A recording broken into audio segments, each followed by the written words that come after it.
I am the vine, and you are the branches, says the Lord. Those who live in me, and I in them, will bear much fruit. Alleluia.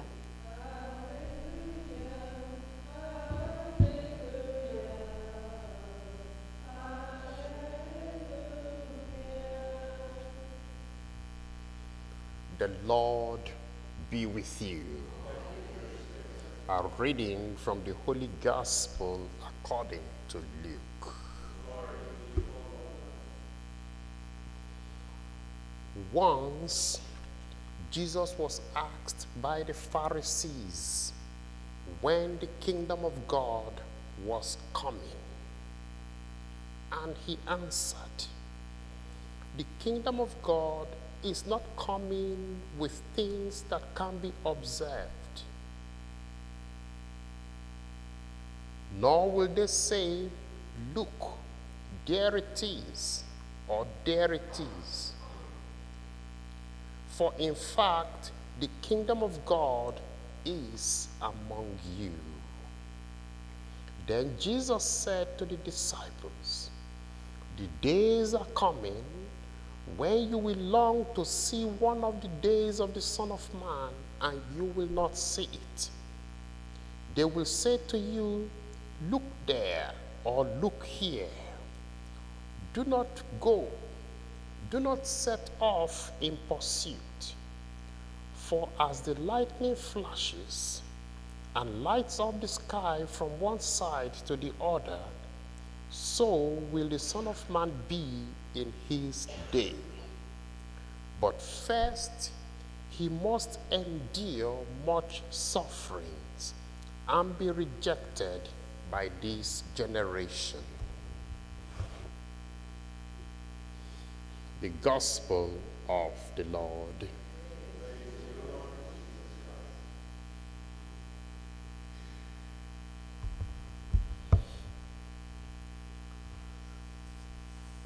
The first thing Jesus ever preached was the kingdom of God. In Matthew chapter 4, verse 17, right after he came out from 40 days in the wilderness, he called people to repent, saying, "The kingdom of God has come close." If we read Mark chapter 1, verse 14 to 15, Jesus repeats the same thing. The kingdom of God is at hand. So the question that is asked is, what is the meaning of the kingdom? Because people misunderstand this kingdom. Some people think Jesus means going to heaven. The time to go to heaven is at hand. Some people mistake the kingdom of God as meaning another world where we will transcend into after we leave this earth. And so in Bible school, when you go to seminary or Bible colleges, there is what is called the already and the not yet of the kingdom of God. The nature of the kingdom of God. Now, what that means is that the kingdom of God simply means the rule of God here on earth. The reign of God here on earth. When we pray to our Father, we ask that it should be on earth as it is in heaven. Let's experience what happens in heaven here on earth. When the disciples asked Jesus, "Teach us to pray," and he taught them their Father, he said, "Thy kingdom come, may thy kingdom come here on earth as it is in heaven." So the kingdom of God actually means the reign of God here on earth. Now, like I said, we are already participating in the reign of God here on earth. But we have not really attained the full glory of it. Now, when one chooses to become a Christian, what one is accepting when somebody gets baptized, what it means is that you are choosing to step out of the kingdom of the world and embrace the reign of God in our lives, in our lifestyles, in our families, in our worldview. Repent simply means to have a change of heart, change your thinking, change your worldview. And that was what Jesus offered the people in the first century, and they rejected it. He invited them to come into a new world order where God reigns, where God rules. But they misunderstood it. They became very hostile to him because they didn't want to leave the old way, which is called the old covenant, to come into the new covenant. And that is where our gospel reading today takes it from. Luke chapter 17, starting from verse 20. It says a Pharisee. The Pharisees, they belong to the old order. And they have heard Jesus repeatedly saying, the kingdom of God, the kingdom of God. And they know, because they've studied scripture, they know that all the prophets have spoken about this person, the Messiah, who is going to usher in the new covenant, the new reign of God.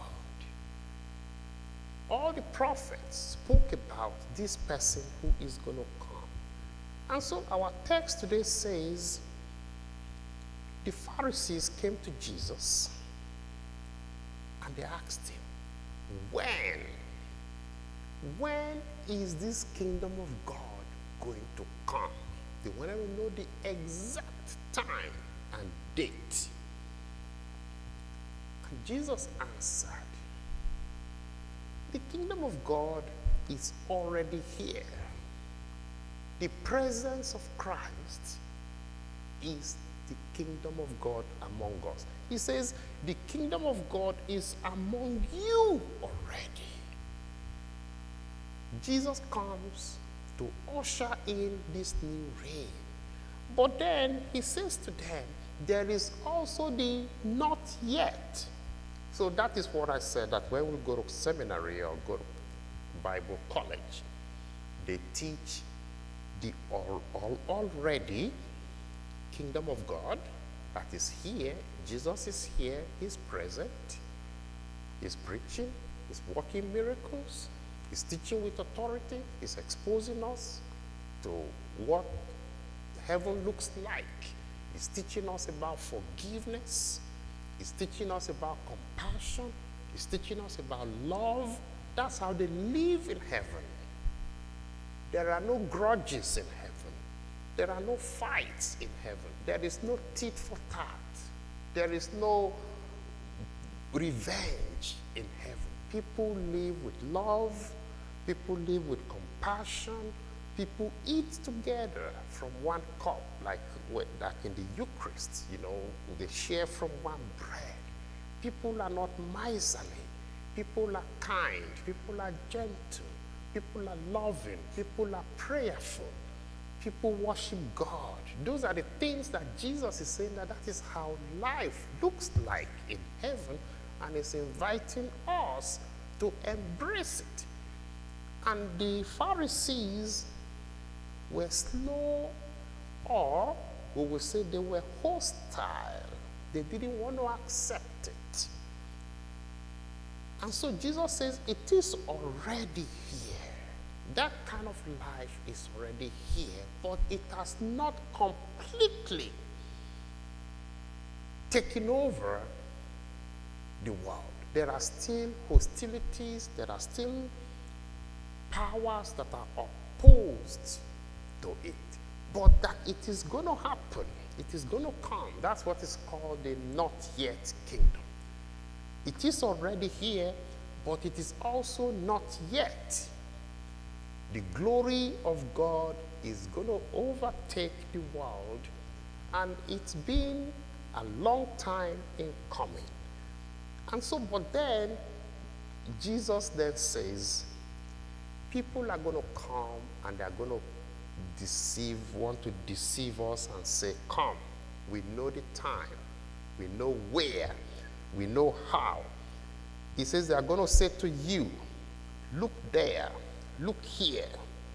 He says, but do not follow them. He said, don't follow in pursuit. He says, do not. And then he told the Pharisees, he says, it is nothing, the kingdom of God is nothing that you can arrive at through critical questioning.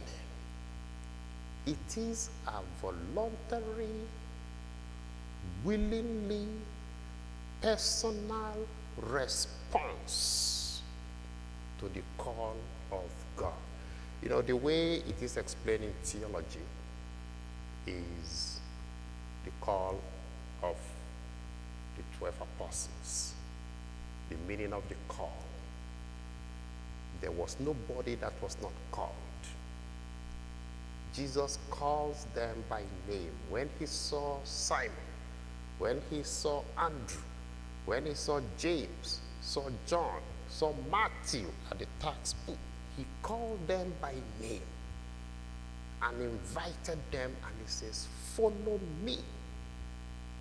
So everybody receives the call. You and I received the call to come to Mass today. Many people received the call. So each person is called, and we have to answer the call. Many people will not answer. But if you answer the call of Jesus to follow Jesus, you are on the road to the kingdom, again, rule of God or reign of God here on earth.